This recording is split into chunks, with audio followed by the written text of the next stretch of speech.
অনেকদিন পর নৌকা দিয়ে ঘুরলাম, নৌকাতে বসেই খাবার দাবার খেলাম। আসসালামু আলাইকুম সবাইকে, কি অবস্থা সবার? আশা করি সবাই অনেক ভালো আছেন। আলহামদুলিল্লাহ আমিও অনেক ভালো আছি। আজকে অনেক নৌকা দিয়ে ঘুরতে ইচ্ছে করছিল, তাই বাসার সবাই মিলে আজকে বের হয়েছি নৌকা দিয়ে ঘুরতে। ডিরেক্ট যাওয়ার জন্য বাসার সামনে কোনো অটো বা রিক্সা পাচ্ছিলাম না, তাই হাঁটতে হাঁটতে সামনের দিকে গেলাম। আজকে এমন একটা অবস্থা হয়েছিল যে রাস্তা আধা ঘন্টা দাঁড়িয়ে থেকে তারপর অটো পেয়েছিলাম। সাঁতারকুলের রাস্তার কাজ চলছে, যার কারণে এই দিক দিয়ে কোনো রিক্সা বা অটো যেতে পারে না, তাই আমরা অন্য পাশ দিয়ে অলিগলি দিয়ে যাচ্ছিলাম। মাঝে মাঝে ঘোরাফেরা করলে কিন্তু আমাদের মন মানসিকতা অনেক ভালো থাকে। আর যদি ঘোরাফেরা না করে সারাদিন বাসায় বসে থাকি তাহলে কিন্তু একঘেয়েমি চলে আসে, তখন আর কোথাও বের হতেও ইচ্ছা করে না। এই দিকে আসলে আমার অনেক বেশি ভালো লাগে, মনে হয় যে আমি গ্রামে চলে এসেছি। আর গ্রাম বললে ভুল হবে, এই দিকটা কিন্তু আস্তে আস্তে অনেক উন্নত হয়ে যাচ্ছে।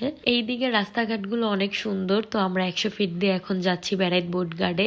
অবশেষে চলে আসলাম ব্যারাইট বোট গার্ডে। আর এখান দিয়ে কিন্তু 300 ফিট নারায়ণগঞ্জ, রূপগঞ্জ অনেক জায়গাতেই যাওয়া যায়। আমরা যেহেতু বিকেল বেলায় গিয়েছিলাম, তাই 1 ঘন্টার জন্য একটা নৌকা ভাড়া করি। বেশিক্ষণের জন্য ভাড়া করলে আবার ঘুরতে ঘুরতে বেশি সন্ধ্যা হয়ে যাবে। এইরকম নৌকাতে দাঁড়িয়ে থেকে আমার কাছে অনেক ভালো লাগছিল। তারপর আমি নৌকাতে বসে বসে গ্রামের ফিল নিচ্ছিলাম, মনে হচ্ছিল যে আমি গ্রামেই চলে এসেছি। বাড্ডার মধ্যে নৌকা দিয়ে ঘোরার জন্য এটা কিন্তু বেস্ট একটি জায়গা। এখন পানি কম, আর যখন পানি বেশি থাকে তখন ঘুরতে আরো বেশি ভালো লাগে। নৌকাতে বসে কিছুক্ষণ সময় কাটানোর পর দেখলাম যে প্রায় সন্ধ্যা হয়ে যাচ্ছে। তারপর আমরা বাসা থেকে নিয়ে আসা খাবার দাবার গুলো রেডি করলাম। আজকে বাইরে থেকে কোনো প্রকার খাবার কিনিনি, সবগুলো খাবারই আমরা বাসা থেকে বানিয়ে নিয়ে গিয়েছিলাম। ভেবেছিলাম নৌকায় বসে যেহেতু খাবো, তাই বাইরে থেকে কেন কিনবো, বাসা থেকেই বানিয়ে নিয়ে যাই। বাসা থেকে কাঁচা আমও কেটে নিয়ে গিয়েছিলাম। তারপর আমি মরিচের গুঁড়া লবণ দিয়ে খাচ্ছিলাম। নৌকাতে ঘুরতে কার কেমন লাগে আমি জানি না, কিন্তু আমার কাছে নৌকাতে ঘুরতে অনেক ভালো লাগে। আমাদের ঘোরার টাইম শেষ, আবার সন্ধ্যাও হয়ে গেছে। এখন আমরা বাসায় চলে যাব। বাসায় আসার টাইমে আমরা রিক্সা নিয়ে নিই। আর আজকের ওয়েদারটা অনেক ঠান্ডা ছিল, যার কারণে রিক্সাতে বসে ভালোই লাগছিল।